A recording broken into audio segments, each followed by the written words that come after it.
In the dimly lit room, I sat alone, the weight of the past year pressing down on me like a suffocating blanket. My name is Albert, and my life has become a twisted nightmare, a tale of darkness and despair that I never thought possible. It all started innocently enough. My father, a calm and respected dentist, stumbled upon a man who seemed to hold the keys to a hidden world of black magic and underworld secrets. Something about this encounter bewitched my father, pulling him deeper into a realm of darkness that none of us could have ever imagined. As the days turned into weeks and then months, my father became increasingly obsessed with his newfound friend and the secrets he promised to reveal. He abandoned his clinic, his patients, and eventually even his own family, retreating into the confines of his room, where he carried out the sinister instructions of his newfound mentor. My mother, God rest her soul, was the first to suffer from his madness. Her death, shrouded in mystery and surrounded by whispers of foul play, left my sister and me alone to navigate the nightmare that our lives had become. But it was my sister who bore the brunt of my father's descent into darkness. One fateful day, overcome by curiosity and concern for our father's well-being, she dared to open the door to his forbidden chamber. What she witnessed within those walls would haunt her for the rest of her days. Men clad in strange garments, their mouths dripping with blood, their eyes ablaze with a hellish fire. From that moment on, my sister was never the same. She was plagued by nightmares, consumed by hallucinations, and tormented by the memory of what she had seen.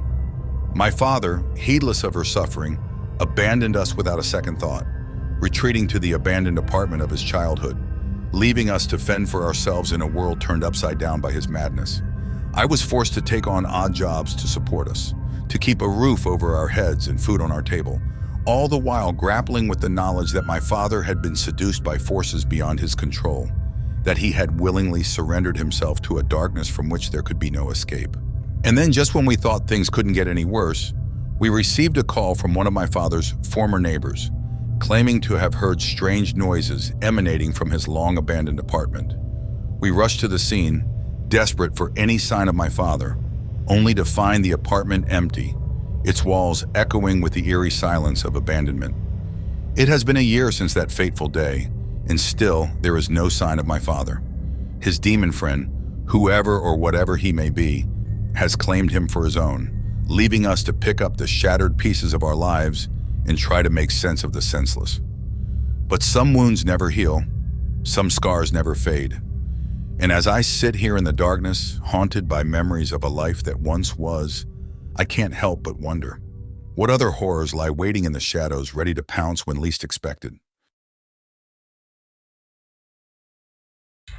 In the heart of a picturesque city, nestled amidst lush forests and natural landscapes, two friends, Mia and Sandra, embarked on a journey fueled by their dreams.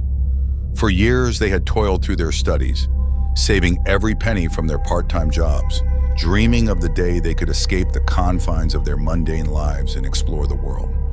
Their excitement was palpable as they set foot in the enchanting city, their eyes filled with wonder at the beauty that surrounded them. They laughed and chattered as they made their way through cobblestone streets, their pockets heavy with the fruits of their labor. But as they ventured deeper into the forest, their laughter gradually faded, replaced by a sense of unease that lingered in the air like a haunting melody. The dense foliage seemed to swallow them whole, casting eerie shadows that danced with the whispering winds.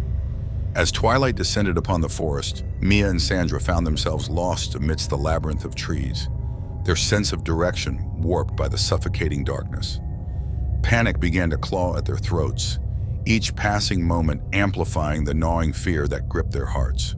Hours stretched into eternity as they stumbled through the undergrowth, their voices hoarse from calling out into the void, hoping for a flicker of response. But the forest remained silent, swallowing their cries with a hunger that seemed insatiable. When dawn finally broke, their families grew frantic with worry, launching a desperate search party to scour the wilderness in search of their missing daughters. With each passing day, hope waned like the dying embers of a once roaring fire, replaced by a grim acceptance of the inevitable. It was during one fateful expedition that the first clue emerged, a lone bag abandoned amidst the tangled roots of an ancient oak tree. Inside, traces of Mia and Sandra's presence lingered like ghostly echoes, their belongings a haunting reminder of their inexplicable disappearance. As the days turned into weeks, the forest yielded more secrets, each discovery more chilling than the last. Clothing torn and bloodied, scattered like macabre breadcrumbs leading to nowhere. Footprints etched in the soft earth, leading to the edge of oblivion before vanishing without a trace. Rumors swirled like a gathering storm, whispers of malevolent spirits that prowled the depths of the forest, hungry for unsuspecting souls to ensnare in their grasp. But amidst the hysteria and despair, one truth remained undeniable.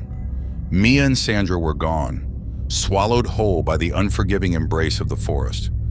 Their fate, a chilling reminder of the fragility of human existence, a mystery destined to haunt the depths of the unknown for eternity. In the heart of Mexico City, nestled between bustling streets and vibrant marketplaces, there stood a clothing store like no other. It was a place where fashion met fear, where rumors swirled like ghosts in the night, and where the truth was as elusive as a shadow. At first glance, the store appeared ordinary, with racks of colorful dresses and mannequins frozen in elegant poses. But lurking among the couture was a presence that sent shivers down the spines of those who dared to enter: the doll. Her origins were shrouded in mystery, her existence a puzzle that drew tourists and thrill-seekers from around the world. Some claimed she was nothing more than an elaborate hoax, a clever marketing ploy designed to attract attention to the store. But others whispered of a darker truth, one that chilled the blood and quickened the pulse. Legend had it that the owner of the store, a reclusive man with haunted eyes, had been driven mad by grief. His only daughter, his precious angel, had been taken from him in the prime of her youth. Unable to accept her death, he had resorted to desperate measures to keep her by his side. According to the whispers that echoed through the city's narrow alleyways, the owner had mummified his beloved daughter, preserving her delicate features for all eternity. But instead of laying her to rest in peace, he had transformed her into a doll, a grotesque parody of the lively girl she once was. The doll, they said, wore dresses fit for a bride, her porcelain skin eerily lifelike beneath the soft glow of the store's lights. Some claimed to have seen her eyes move, to have felt the weight of her gaze, following them as they moved through the store. And though many dismissed these tales as nothing more than fanciful exaggerations, there were those who swore they spoke the truth. For the girls who worked in the store, the doll was a constant source of unease. They spoke in hushed tones, casting furtive glances at the silent figure standing vigil among the dresses. They knew the stories, had heard the whispers that spoke of a love twisted into something dark and unnatural. And yet, despite the fear that gripped their hearts, they could not deny the allure of the doll.